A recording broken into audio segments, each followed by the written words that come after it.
여러분 어제 뉴스에서 다 보셨겠습니다만 휴가 중이던 군인이 이 흉기로 30대 여성 살해하고 본인은 그 여성의 이 남성 동거인과의 격투 끝에 역시 목숨을 잃는 그런 사건이 발생을 했습니다. 그런데 이 사건이 단순한 것 같지가 않다라는 의견들이 많이 있습니다. 지금 맞습니다. 이게 상식의 선에서 이해하기에는 너무 앞뒤가 맞지 않는 사건입니다. 사실상. 왜요? 예를 들면 네, 어디 부분이요? 이게 이제 이 군인은 그 22사단에 근무하는 군인입니다. 이 상병인데 이제 부대 쪽에다 알아보니까 전혀 이 관심병사가 아닌 사람이에요. 정상적인 사람이 정기 휴가를 나와가지고 술을 마신 건 드러났어요. 그런데 이 사람이 이 희생을 당한 그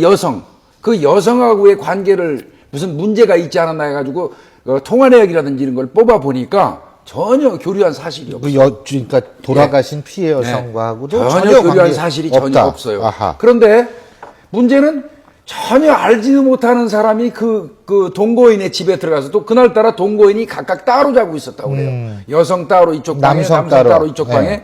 근데 거기에를 그 현관문을 열어놨다고 합니다. 거기를 들어가서 여성을 어떤 이유로 살해했는지를 모르겠어요. 그것도 또 이제 또 그 흉기가 또 나와요. 거기서 흉기가 가지고 간 게 아니고 그 집에 있던 부엌칼이에요. 그러면 그 집에 들어가자마자 부엌칼을 들고 바로 여성한테 갔다는 얘기가 될 수도 있어요.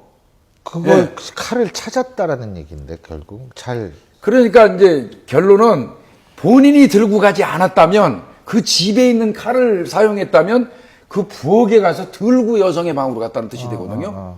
그렇다면 이거는 또 그 성범죄 목적이라든지 이런 거하고 또 이게 안 맞고요. 네. 지금 최초 지금 조사된 결과는 일단은 어떤 주거 침입, 절도라든지 강도라든지 뭐 강간이라든지 여러 가지 어떤 목적으로 침입이 됐고 침입을 하는데 뭐 여자가 이제 반항을 여자를 이제 살해하고 또 남성이 이 병사를 이렇게 죽인 걸로 이렇게 되는데 뭐 말씀하신 것처럼 부대에서 아무 문제 없던 병사라 갑자기 휴가 가서 남의 집에 들어가는 경우가 드물거든요. 비록 술을 좀 많이 마시긴 하지만 당연하죠. 막 그런 부분들이 조사가 돼야 되고 특히 그 우리 이 병사랑 사망한 병사랑 여성하고 관계 여부가 좀 문제가 되는데 조사인가는 한 달치 전화를 조사했습니다. 군인들은 전화를 잘 못 합니다. 하더라도 군내에 있으니까. 공중전화 같은 걸로 하지 뭐 휴대폰으로 하질 않거든요. 조금 더 폭넓게 조사가 해가지고 그럼 상황상 봤을 때는 면식범일 가능성이 커 보이는데 어떻게 막 들어가서 사례가 일어나고 그냥 정당방위 될지 이런 것들이 조사가 돼야 되는데 가장 중요한 거는 부검을 하면 좀 밝혀질 걸로 보입니다. 저 이제 제가 판단할 때는요 세 가지 가능성을 두고 볼 수밖에 없어요. 어차피 수사는 추리니까요. 가능성을 보면 자 나온 대로 장상병입니다. 장상병이 술이 취해가지고 그 희생당한 여성분이 박 씨예요. 박 씨한테 성폭을 시도하기 위해서 들어갔다. 마침 남자하고 떨어져 있었기 때문에 현관문이 열려 있으니까 그러다가 그 여성이 반항을 해서 살해를 하고 여성이 살해를 하는 걸 듣고 이쪽 동거인이 남성 동거인이 나오니까 그 사람을 살해하려다가 칼을 뺏겨서 거꾸로 목에 찔려서 사망을 했다. 요거는 합리적으로는 1번 맞습니다. 1번. 그런데 이제 그게 아닐 수도 있다는 거는 이제 아까 제가 말씀드린 그런 내용들이 있고요. 현재까지는 이 박 씨하고 장상병하고 관계가 전혀 드러나는 게 없으니까 아니면 아주 조심스러운 추측이기도 하지만 혹시 이 사건이 발생하기 직전에 이 남성 동거인 양 씨입니다. 이분은 양 씨입니다. 이 양 씨하고 그 장상병하고 그 직전에 길에서 무슨 시비가 있어가지고 먼저 집에 들어오고 찾다가 따라서 들어와가지고 무슨 사건이 발생한 게 아닐까 이런 부분도 좀 추정해 볼 수 있고요. 아니면 아주 극단적인 거고 뭐 이건 좀 굉장히 조심스러운데 혹시라도 그 여성 동거인 박 씨하고 장상병이 알 수도 있어요. 아는 사람이라서 장상병이 저 여성 동거인한테 가가지고 어떤 이야기를 했거나 무슨 일이 있는 거를 보고 그쪽 남성 동거인 양 씨하고 어떤 다툼이 있어가지고 사건이 전개됐을 가능성도 배제는 못합니다. 요 세 가지 틀을 놓고 좀 보면 가능할 것 같아요. 너무 그게 궁금한 건데 사실은 이 피해 커플도 굉장히 사연이 있더라고요. 지금 10년 동안 사귀고 11월에 결혼식을 준비하고 있었다 그러죠. 이게 신혼집으로 구해놓은 집입니다. 이 집이. 그래서 이제 이제 잠을 잤는데 11월 달에 결혼식을 올리려 하는 예비 커플입니다. 근데 이제 아직 결혼을 앞두고 나서 이런 안타까운 일을 당해가지고 상당히 주위 사람들도 안타깝게 하고 있습니다. 근데 이제 둘이 격투 끝에 그러니까 네. 죽였죠. 네. 이제 그 예, 남성 동거인이 칼을 무단침입을 뺏어가지고 장상병을 죽인 거 아닙니까? 네. 정당방위 아닙니까? 될 가능성이 높아 보이긴 그렇죠. 한데 예. 조금 상황을 좀 봐야 돼요. 예. 그러니까 이 지금 장상병이 물론 칼을 들고는 있었다 그러지만 술이 지금 3병 정도 예, 예, 소주 소주 3병을 먹었다는 것 같거든요. 그래서 장상병이 정말로 칼로 이 지금 이 양 씨를 위협하고 찌르려고 하는 상황에 이렇게 빼앗아서 이렇게 했다. 이 경우에는 정당방위가 충분히 성립한다고 봐야 될 것 같고요. 근데 그런 상황이 아닌데 가령 뭐랄까 이쪽에서 조금 양씨 쪽에서 흥분해서 했다.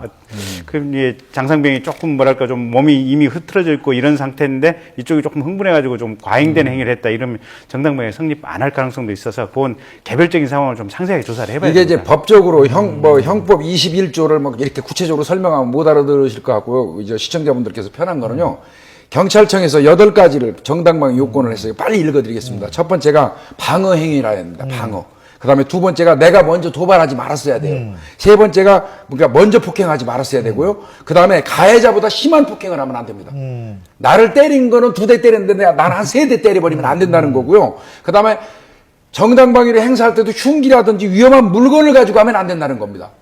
요전번에 그 절도 사건 잡았을 때 빨래 건조대를 맞아요. 처벌받은 그때, 사람 있잖아요. 예. 그런 거. 그 다음에 상황이 그쳤는데도 불구하고 계속해서 그 폭행을 행사하면 안 된다는 거고요. 이게 조금 저는 개인적으로 예, 예. 그런 게 아니 상대방이 몇 대 때렸는지 그걸 세 가지고 다 수가 있는 거고. 그거는 물론 그렇습니다. 그리고 예. 또 하나는 뭐냐면 아니 저쪽에서 뭐가 어떻게 되든 간에 빨래 건조대로 아니 보이는 거 있으면 짚고서 치는 거지 그걸 맞습니다. 가만히 그 부분은. 흉기를 들면 안 되지 이렇게 생각할 수도 없는 거고요. 그건 맞습니다. 그러니까 이게 좀 그 기준을 현실화시킬 필요는 있지 않을까라는 맞습니다. 생각이 이 들어요. 요새 정당방위. 같은 세상에 자, 미국 같은 경우는 총기 사용이 자유롭지 않습니까? 예. 뭐 자유롭다게 막 쓰는 건 아니지만 그러다 보니까 미국은 정당방위 요건이 완화되어 있습니다. 예. 총기 폼만 잡으면 가능하게 바로 쏠 수- 되는데 우리나라는 그냥 총기가 안 되지만 지금 흉악범죄들이 많이 일어나고 있습니다. 그래서 이 정당방위 요건의 상당성이라는 부분이 이제 말씀하신 그거거든요. 그거를 빼가지고 이제 법안을 바꾸는 어떤 법안들이 발의가 돼 있습니다. 뭐 그렇게 된다면 상당성만 빠진다면 어떤 옛날에 과잉방위 됐던 부분이 정당방위가 되는 아니 그 과잉인지 아닌지를 어떻게 판단하는 거예요, 대체? 다만 우리 형법 21조 2항에 예. 3항에 그거는 있어요. 야간 기타 불안한 상태에서 공포, 경악, 흥분 또는 그거 상황으로 그렇죠. 인해서 누구든 다 그렇게 되죠. 했을 때는 벌하지 아니한다. 아. 이런 내용이 있으니까 이거를 좀 적극적으로 좀 확대해 주면 조금 나을 것 같습니다. 예. 알겠습니다. 자.